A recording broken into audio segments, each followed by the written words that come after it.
ধর্মের কথা যারা প্রচার করেন তাদের খুব সাবধান হওয়া দরকার। মুখ দিয়ে যেটা আপনি বের করেছেন সেটা যদি নবীর না হয় তাহলে আপনার কি হবে? আমি আপনার ব্রাহ্মণবাড়িয়া কসবার আল্লাহুম্মা সাল্লি আলা সাইয়্যিদিনা মাওলানা নাবিয়ানা মুহাম্মদ এটা বন্ধ করতে আসেনি। আমি আপনাকে বলতে এসেছি এটা যদি নবীর না হয় তাহলে আপনার কি হবে? এইটুকু আপনাকে বলতে এসেছি। আপনি মানলেন কি আর না মানলেন কি? মানুষই তো জাহান্নামে যাবে না গরু ছাগল যাবে? মানুষই তো জান্নাতে যাবে না গরু ছাগল যাবে? গরু ছাগল যাবে না, মানুষই যাবে। মানুষের জন্যই জাহান্নাম রেডি, মানুষের জন্যই জান্নাত রেডি। তা আপনি ইবাদত করে জাহান্নামে যেতে চাচ্ছেন, যান। মুহাম্মদ সাল্লাল্লাহু আলাইহি ওয়াসাল্লামকে অপমান করলে জাহান্নাম তো হবে, জান্নাত তো হবে না। ইবাদত কম করে জান্নাত হবে। জান্নাতে যায়নি তার আগে ঘোষণা জান্নাত। একটা লোক এসে বলছে যে দুল্লানি আল আমালিন, এই যে আমিল তো দাখালতুল জান্নাতা, আমাকে একটা আমলের কথা বলেন, আমি যদি আমলটা করতে পারি তাহলে জান্নাতে চলে যাব। তখন আল্লাহ রাসূল বলছেন যে 5 ওয়াক্ত সালাত আদায় করো, ফরজ সিয়াম আদায় করো, যাকাত দাও, হজ করো, এরকম কয়েকটা কথা বলতে লোকটা এবার চলে যাচ্ছে আর বলছে ওয়াল্লাহি আল্লাহর কসম লা যুদালা হাযাওয়ালা আন কসমিন, আল্লাহর কসম আমি এর কমও করব না এর বেশিও করব না, আল্লাহর কসম এর কমও করব না এর বেশিও করব না। জানেন কি, ও জোহরের 6 রাকাত সুন্নাত পড়বে না, ও ফজরের 2 রাকাত সুন্নাত পড়বে না। বলছে আল্লাহর কসম আমি এর কমও করব না এর বেশিও করব না, তাহাজ্জুদও পড়বে না। তখন আল্লাহ রাসূল বলছেন মান সাররা ইয়ানজুরা ইলাল জান্নাহ ফালিয়ানজুর ইলা হাজা। শোনো শোনো শোনো শোনো, কেউ যদি জান্নাতি দেখতে চাও এই দেখো এই লোকটা জান্নাতি, এই দেখো এই লোকটা জান্নাতি। হাদিস বুখারী মুসলিম। রাসূল সাল্লাল্লাহু আলাইহি সাল্লামের সুন্নাতকে মেনে চললে ফলাফল সহজ, রাসূল সাল্লাল্লাহু আলাইহি সাল্লামের সুন্নাতকে মেনে না চললে ফলাফল ভয়াবহ। পৃথিবীর মানুষ, আমার একটি কথা জানা থাকলে অন্যকে বলো। 2, বনী ইসরাইলের কাহিনী বলো। 3, কেউ যদি কোনো কথা আমার নামে বলে সেই কথা যদি আমার না হয় তাহলে তার থাকার জায়গা জাহান্নাম। এখন মুকশিদুল মুমিনিনের বইয়ের প্রথম দিকে আছে কেউ যদি 1 ওয়াক্ত নামাজ কাজা করে তাহলে 80 হোক বা জাহান্নামে থাকতে হবে। এবার ওই যদি এখন রাসূলের কথা না হয় তাহলে ধর্ম তো সহজ নয়, আপনি যেভাবে মনে করেছেন সেভাবে নয়। ধর্ম একজন মানুষের নামে চলে, একজন মানুষের কথাতে চলে, যার নাম মুহাম্মদ সাল্লাল্লাহু আলাইহি সাল্লাম। পৃথিবীর কোনো মানুষ দিয়ে চলে না ধর্ম। আব্দুর রাজ্জাক সাহেব মধ্যের বাক্যটা যে বললেন বনী ইসরাইলের কাহিনী, ওখান থেকে আমাদের একটু বলেন তো বনী ইসরাইলের কাহিনী বলতে কি? একটু দেখেন তাহলে বনী ইসরাইলের কাহিনী বলতে কি। যেমন হাজার হাজার বছর পূর্বের কোনো কাহিনী যেটা আমাদের উপকারে আসবে তার নাম বনী ইসরাইলের কাহিনী। অবশ্যই তা সত্য হতে হবে, মিথ্যে যদি হয় তাহলে আবার হুজুর জাহান্নামে গেছে। তো সত্য কাহিনী কি? আবু হুরায়রা রাদিয়াল্লাহু তাআলা আনহু বলেন রাসূল সাল্লাল্লাহু আলাইহি সাল্লাম বলেছেন লাম ইয়াতাকাল্লাম ফিল মাহাদি ইল্লা সালাসা। পৃথিবীতে মাত্র 3 জন দুধের বাচ্চা মায়ের কোলে কথা বলেছে। দুধ খেতে খেতে শিশু বাচ্চা মায়ের কোলে কথা বলেছে। 1 নম্বর হলো ঈসা আলাইহিস সালাম। দুধের বাচ্চা মানুষ সমাজে নিয়ে এসেছেন মারিয়াম। জনগণ দেখে বলছে ছি ছি ছি ছি ছি, এর বাপ কত ভালো মানুষ, এর মা কত ভালো মানুষ, এর জেনার সন্তান নিয়ে এসেছে। কার সাথে ধরা পড়ে জেনার সে সন্তান নিয়ে এসেছে, অবৈধ সন্তান নিয়ে এসেছে।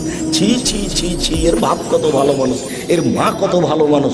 উনি নিজেও বলছিলেন যে আমি সন্তান জাতিকে কি দিয়ে বুঝাবো, কিন্তু নাসিয়া মানসিয়া, আমি যদি মিটে যেতাম সমাজ থেকে, কেউ জানতো না যে পৃথিবীতে মারিয়াম আছে। আমি যদি এরকম হয়ে যেতাম তাহলে কত ভালো হতো। আমি জাতিকে কি দিয়ে বুঝাবো যে এটা আমার সন্তান, আমার যে স্বামী নাই।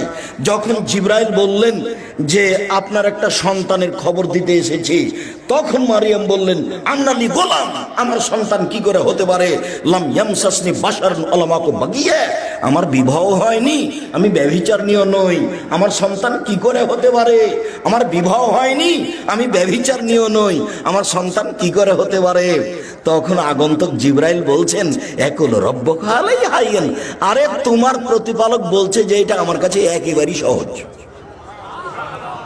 আমি তো বাপ মা ছাড়াই আদমকে তৈরি করেছি, আর ঈসাকে করেছি বাপ ছাড়া মাকে দিয়ে। এটা আমার কাছে কোনো ব্যাপার নয়, আমি বললেই হয়ে যায়, কুন ফায়াকুন হয়ে যায়। এটা আপনার প্রতিপালক বলছে। তো সন্তান হয়ে গেল, এখন জাতিকে বুঝাবে কি দিয়ে? বুঝাতে পারে না। এখন সব জাতিকে ইশারা করছে এদিকে, বাচ্চাটাকে কথা বলে। তখন বাচ্চা বলছে, ইন্নী আব্দুল্লাহ আনা নবী, আমি হচ্ছে আল্লাহর বান্দা, আমি হচ্ছে নবী। দুধের বাচ্চা কথা বলছে। দুই, ওয়া কানা রাজুলুন ফি বানি ইসরাঈল ইকুল লাহু জুরাইজ, আজ থেকে হাজার হাজার বছর পূর্বে একটা লোক ছিল যার নাম ছিল জুরাইজ। ইসল্লি ফি সাওমাতিহি, সে তার গির্জা ঘরে ইবাদত করছিল।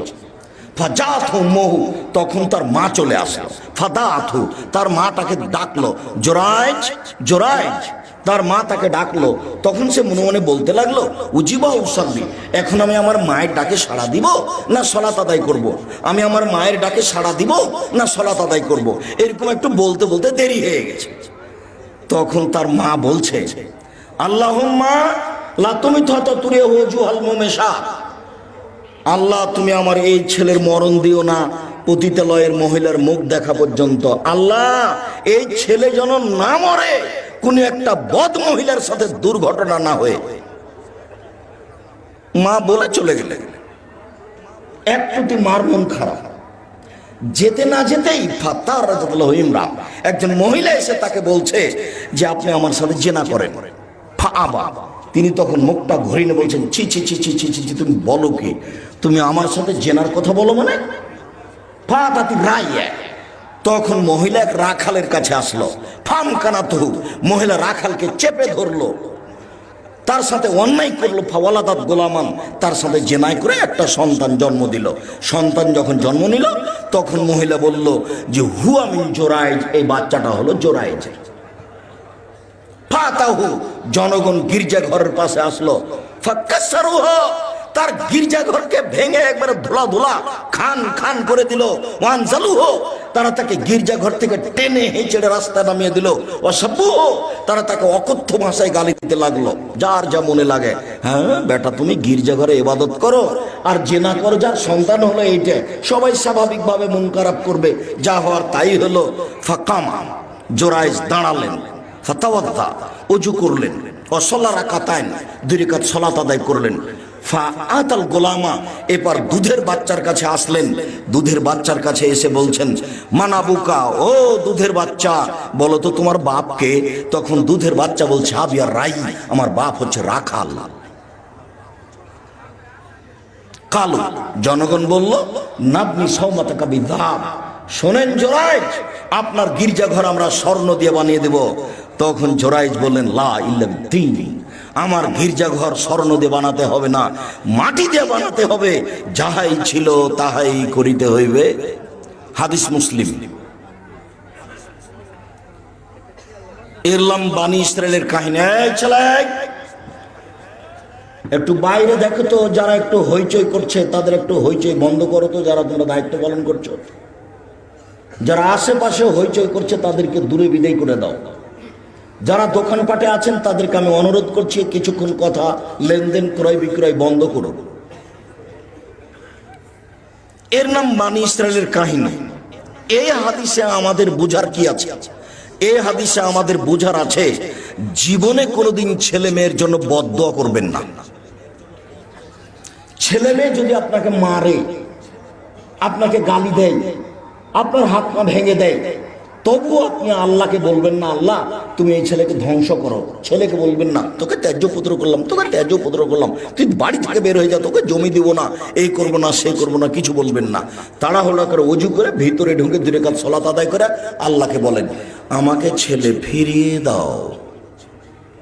আমি তো এই ছেলে চাইনি, আমি অনেক কষ্ট করে ছেলে মানুষ করেছি, তুমি আমাকে ছেলেকে ফিরিয়ে দাও। কান্নাকাটি করে চোখের পানি ঝরিয়ে বলেন। একটু পরে ছেলে এসে পা ধরে ক্ষমা নিবে, দিয়ে বলবে, আব্বা আমার ভুল হয়েছে, জীবনে আপনার সাথে এই আচরণ করব না।